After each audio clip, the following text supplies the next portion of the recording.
Right. Ladies and gentlemen, boys and girls, children of all ages, Seattle Pandemic Shutdown, day 62, if I have my count right.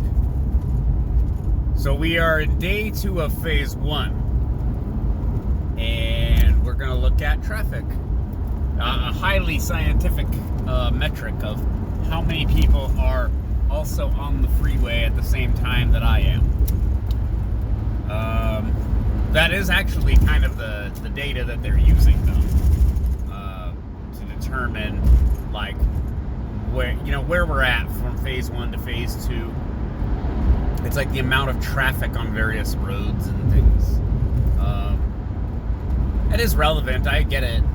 The more people out moving around, then the higher the potential for transmission of the COVID-19. I get it. But I don't know where these people are going. I don't know how well they're practicing their hygiene, right? Like, this has been the same. It's been the same since the beginning of this thing. What did I see yesterday? Down in South Africa, people were trying to go to the beach and go surfing, and they were getting arrested. And it doesn't make any sense. The police coming up to you and putting their hands on you and detaining you and arresting you, that's exposing you to them to each other, them to you. Like, why are you doing that? That's not how transmission vectors work. Like, that's stupid. It's like the paddleboarder we had here in in SoCal. He's out there paddleboarding on his own, by his lonesome, and then comes back in, because eventually you have to come back in, and then the police are there like, oh, we're going to arrest you. Why? It doesn't make any sense. It's just like a fundamental lack of understanding of pathogen transmission, etc., etc. So, again, so yesterday I put together a tweet by doing some basic, research, and it got liked by Representative Thomas Massey. He's kind of made a name for himself as a bit of a firebrand, but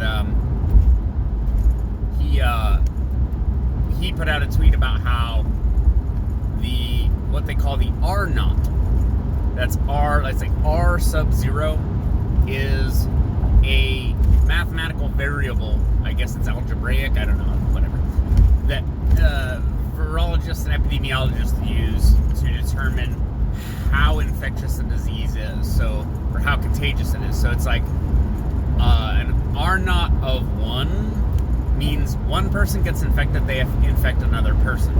So less than 1, the R-naught becomes not a pandemic. Like, one person infects a half a person, like 2 people infect 1 person. That's a downward sort of correlation. Now, if it's above 1, 1.5, etc., and if I remember the numbers that I pulled up, it's like the Spanish flu in 1918 was like a R-naught of like 1.5 to 2, something like that. Well, the CDC, based on some research they did in China, the R-naught of the COVID-19 is like 2.2 to 2.7 or something like that.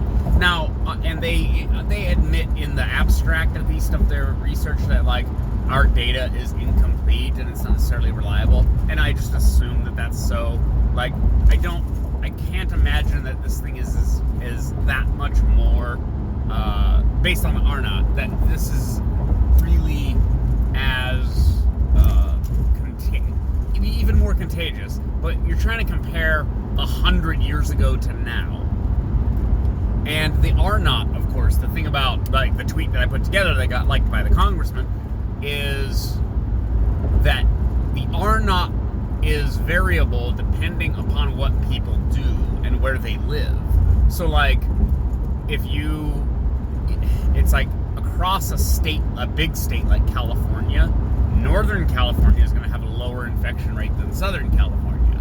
And like New York State, New York City is going to have a higher like R-naught sort of calculation than, upstate, whatever upstate means. I don't know. I've only been in New York once.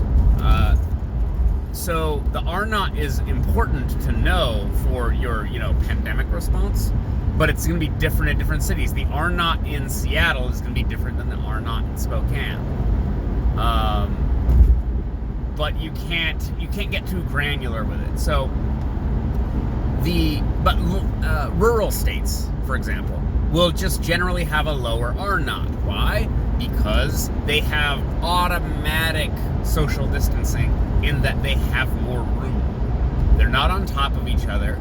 And, like my folks in Montana, it's like they don't have to go anywhere, really. I mean, they have a garden. They can kill a deer if they need to. Like, they're fine. So the R-naught of Montana is going to be lower than the R-naught of Washington or New York State, for example, right? So I don't know where I was going with this, but we need to do the right thing. So, for example, again, I've hammered on this over and over again.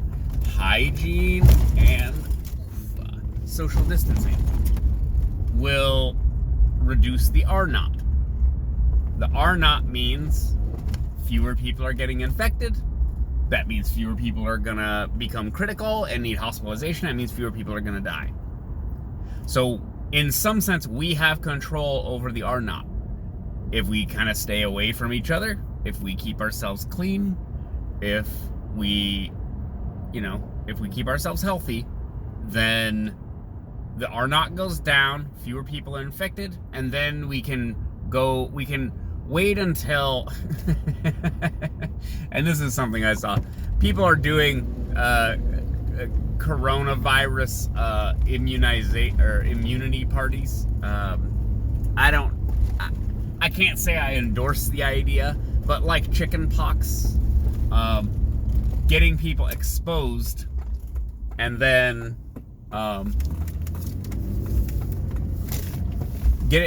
especially kids. The posts I was seeing was people wanting their kids to be exposed to other kids that had the coronavirus. I can't say it's a great idea, but it is certainly an idea.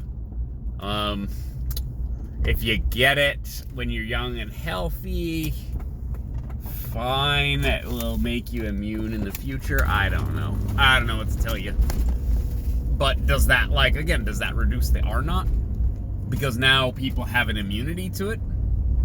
I don't know. See, that's the thing. Everyone has a lot to learn about everything from pathogens to immunology,